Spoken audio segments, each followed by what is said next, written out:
An insight on WWE's plans for Randy Orton after his heel turn.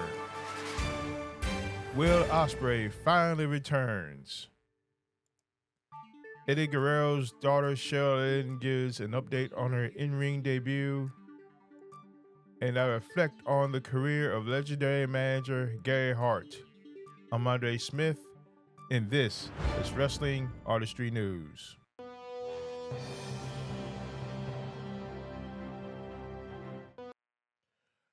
All right, everyone. Andre Smith here, and this is the Wrestling Artistry News. And let's get right into what's going on. We start off with WWE's plans for Randy Orton. An update has emerged regarding plans for in WWE for Randy Orton following his heel turn on SmackDown this past Friday. SmackDown saw Orton violently attack Cody Rhodes in a scene reminiscent of something 2009 Randy Orton would have done. This is according to WrestleTalk.com. However, fans in the arena at SmackDown actually cheered Orton's attack and chanted for him as the show went off the air, as opposed to booing him for turning on Rhodes, who has been the top babyface in WWE for several years at this point. This has led to some concerns that Orton's supposed heel turn will actually lead to fans being more on his side and booing Rhodes at WrestleMania 42, which already seemed very possible with a portion of fans starting to turn against Rhodes recently.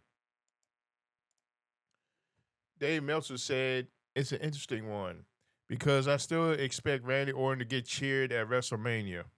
I think everyone's expecting it, including WWE.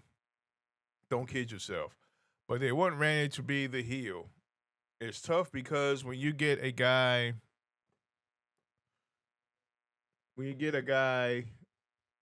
in his mid 40s and he's been around for 25 years on top, you have that thing where people don't really want to boo you because they've seen you for too long and they appreciate you, and you're not what to them anymore, even if you act like one. So it's hard."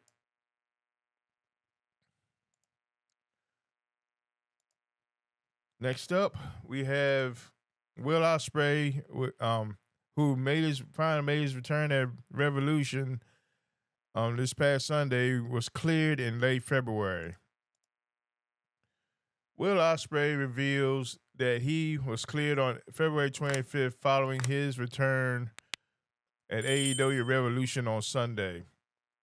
At AEW Revolution on Sunday, following Jon Moxley's successful Continental title defense against Konosuke Takeshita, a vignette would show Will Osprey coming out of a restoration chamber before his theme. Elevated would hit, and he would return to AEW programming for the first time since being taken out of action by the Death Riders at AEW in New Japan's Forbidden Door last year. Osprey would undergo neck surgery in the aftermath of the beatdown. And then in a new social media post on Monday on X, Will Osprey noted his return timeline, noting that he was cleared for action on February 25th.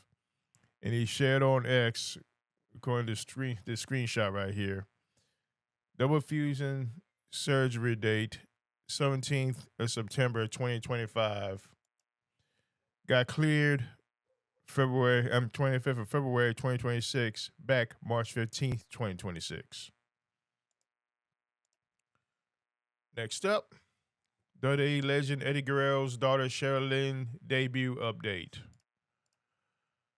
Sherilyn Guerrero, the daughter of WWE Hall of Famer Eddie Guerrero, has shared an update on her in-ring training and potential debut.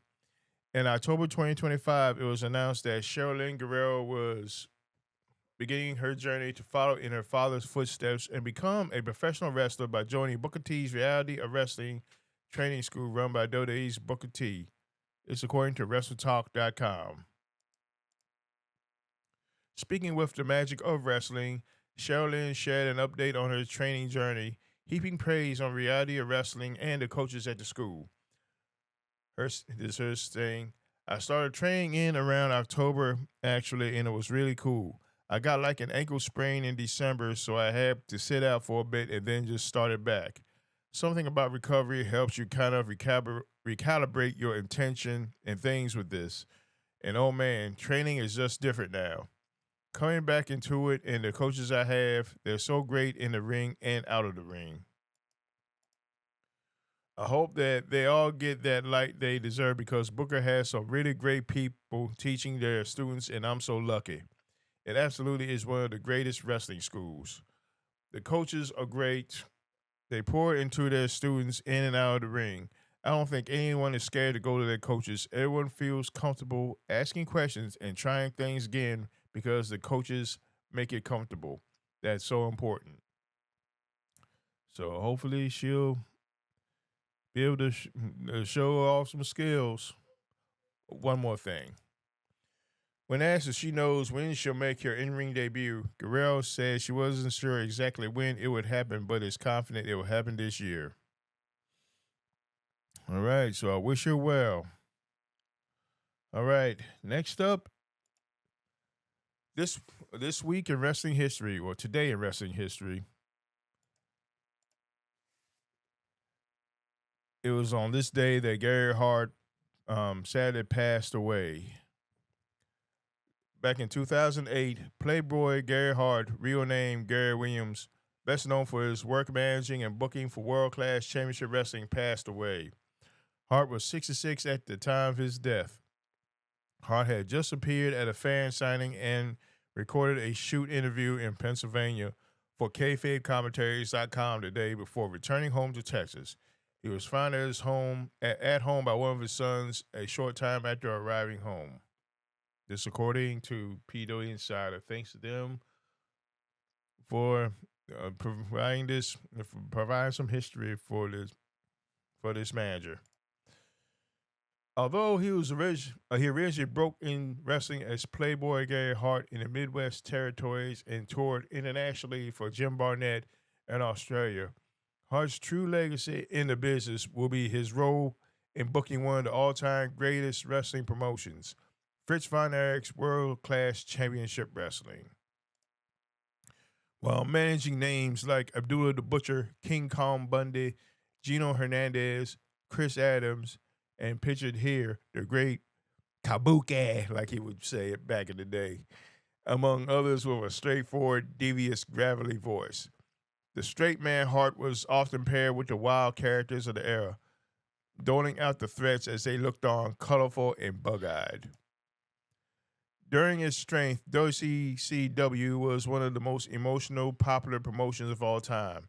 There's not one performer, one company today that comes close to the emotional investment that Texas fans had in their performers during that era in the 1980s. None. Hart had a lot to do with that, handling the creative aspect of the booking and evolution of a number of the territory's performers. Hart left World Class following a dispute with Fritz von Erich over money as he was promised a percentage of the gate and wasn't getting it after the successful Christmas angle where Terry Gordy slammed the cage door into the head of Kerry Von Erich during his challenge with Ric Flair for the NWA title, which sparked the Von Erich versus Fabulous Freebirds feud that put the company on the map. Hart returned to World Class in 1986 after his replacement, Johnny Mantell, jumped to Bill Watts UWF with a number of World Class performers, but the promotion never regained its former glory. Hart moved on to Jim Crockett Promotions in 1987, managing the Latin heartthrob Al Perez and Larry Zbyszko. He became a central figure during the classic 1989 feud between then NWA champion Ric Flair and Terry Funk, showing up unannounced as Funk's manager at the Great American Bash 89 pay-per-view in Baltimore, and also managing a young Kenji Muto, who was on fire as a great Muta during a feud against Sting at the time. The storyline was that Muta was the son of Kabuki, who Hart had originally brought to the United States. Hart will become the manager of the J-Tex Corporation, adding Dick Slater, Buzz Sawyer, and the Dragon Master, Kendo Nagasaki, while Brian Pillman and later Ole and Arn Anderson would join Flair and Sting. Hart's run continued until the end of 1989, where Flair defeated Funk in an amazing I Quit match in Troy, New York at Clash of Champions 9 New York Knockout. Hart turned on Funk after he quit.